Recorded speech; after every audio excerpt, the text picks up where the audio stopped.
yeah, we'll obviously bring somebody in, and we're working through that right now. And we'll go to Dave and then John. Hey, Nick, did you happen to see the clip from the game copy or the broadcast copy of the receivers celebrating as Jalen kind of sat there stone-faced? And either way, what's it been like from your perspective, being kind of an emotional coach, watching how emotionless he is so much of the time? Yeah, we got to balance each other out somehow, right? Me and him. No, he's definitely on to the next play. Jalen, but we know that maybe in that moment Jalen wasn't celebrating. But I've seen some pretty good gritties that he's done. He had a good dance last year after Atlanta. He does the thing that my son likes to do after he makes a play like this, and my son says, "Hey, I look like Jalen right here." So let's not make him out like he's not making any celebrations. Maybe in that particular case he wasn't, but he's got some good ones, and I know that because I see my son try to reenact those if he ever makes a play in one of his games. Go ahead, John, and then Jeff. Hey, Nick. Wanted to talk to you about Brandon Graham having the big game, the 3 sacks, and it's kind of a different role for him this year around this organization for so long, accomplished so much, and is willing to take on sort of that new role. He's awesome. I can't say enough good things about him. I said on the radio on WIP this morning that he was made by God to rush the quarterback. Like the way he's built, the way he goes. One of our coaches said that, and I'm like, you're right. And that was a quote that somebody had about Michael Jordan about this last shot. He was made by God to take the last shot of the game. And one of our coaches said that. I can't remember which one it was. And he was right. But what's great about Brandon Graham is he takes that God-given ability that he has, and then he's got this platform in this city. He's been here so long, right? He's got this platform in his city, and then he uses his platform in such a positive way to affect people and to affect the community in a positive way. And man, he's a special guy. He's a special team leader. He's a special player, and he's a special person. And it was great to see him have that type of game yesterday. And he knows how to rush that passer, and he knows how to get his hands into a tackle. He knows how to get his hands into a tight end and create some havoc. And so and he's just such a good, positive player out there on the field for us. And I'm glad he's one of our captains, and he's leading us out there. Go ahead, Jeff, and then Ed. Nick, why have we seen more quarterback design runs of late, and what is the secret to their success? Yeah, I mean, Jeff, we'll do what we need to do to win the game. We just happen to think the last couple games that we've, particularly the Green Bay game and this last game, that the ones that we ran and ones that we called were going to be successful through our scouting. The success is that it always going to come down to that offensive line of how they're blocking and how good they are against the defense that we're playing. And then obviously how Jalen is too, but it doesn't stop at that, right? You saw Miles had a big time block on one of Jalen's runs yesterday. You see the receivers running off or blocking downfield. You see the tight ends finishing blocks as well. So it starts with the offensive line. And it's, we're trying to put the guys in the best position to make plays, but that offensive line, sometimes you feel like you can call anything. A lot of the times, most of the time, you feel like you can just call anything and the old line's going to make it go, because we got a special group. We got 5 special guys there, and the backups are special guys too, and they work as one. And, that's obviously an advantage that we have because of who our offensive line is. And Jalen's a special runner, Jeff.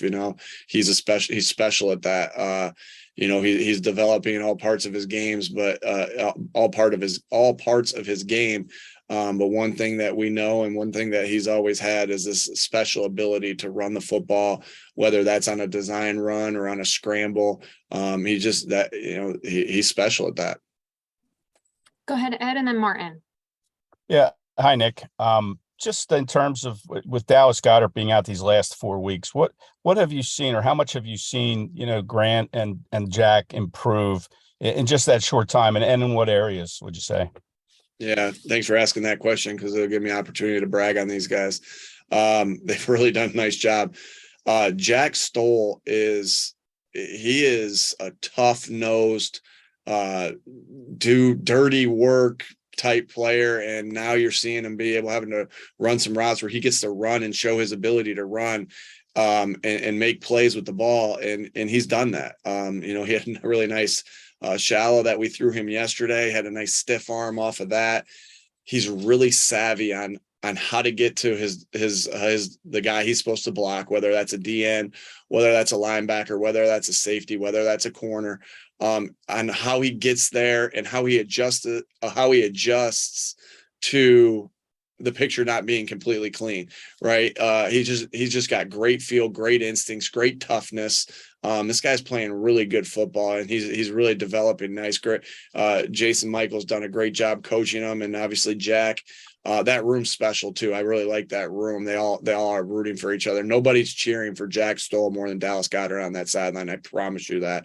It's really fun to watch, and that's just part of this team and this team connecting, right? And then Grant. I think what you see with Grant is you just see that he is a scrappy guy.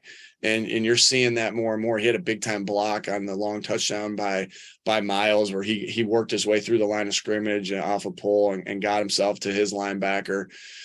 And then you see, he slips on the first play of the game. He slips there, and he gets up, makes a play, and gets a 10-yard gain on that one. He really has this ability to snatch the ball and then get in and out of breaks. So I think he's got, receiver qualities, but then he can do enough in the run game, and he has been, right. This is new for him because in the sense of this and on this team, when we were running 12 personnel sets, it was usually with Dallas and Jack. Well, now it's with Jack and Grant, and Grant's done a really nice job, and Grant's coming along, and we're seeing some of the special receiver qualities of why we drafted Grant, but then we're also seeing how he's developing in the run game, which is really important, obviously, for tight ends to have, that we keep them balanced, and you can't get any tells when a guy's on the field. Go ahead, Martin, and then Zach. Hi, Nick. If I can follow up on Chris's question about injuries, there was a report about Reed Blankenship, his injury not as bad as originally feared. I was wondering if you can update us on that, and also the fact that Chauncey's still on IR. You guys would seem to be pretty thin at safety. Like, what some of your options are, and also if there's anything on Lane as well. Thanks. Yeah, we're still working through things with both of those guys, with Lane and with Reed. We'll see. It's looking good for those guys. We'll see how it goes and how the week progresses. Obviously, I'm not going to put a timetable on either of those guys. We'll see how they progress, but both of them, we feel like we'll get more tests done and get more time with the treatment, and we'll see how they're doing. But both of them, we feel like they're in a good spot, and we're hopeful. And your other question was, I'm sorry, it was about Chauncey or about the safeties. Yeah. And just how well Reed has played also in the time he's been in there. Yeah. Oh, you snuck another one in there because I don't think you said that the first time. Yeah. So we'll see, if we need to do something with safety. I know Howie and his guys, we've already talked about it. They're on top of anything we need to fill the roster. Howie's works diligently to put this team in the best position to win. Just like we do as coaches, put the players in positions to succeed. Howie's going to try to put us as coaches and as a team in positions to succeed by the players that he gets in here, and the depth that he gets in here, and the right amount of practice people that he gets in here. Like, he's working at all levels to do that. And Reed's done a really nice job. I think that's been very evident that Reed has played good football while he's been in there.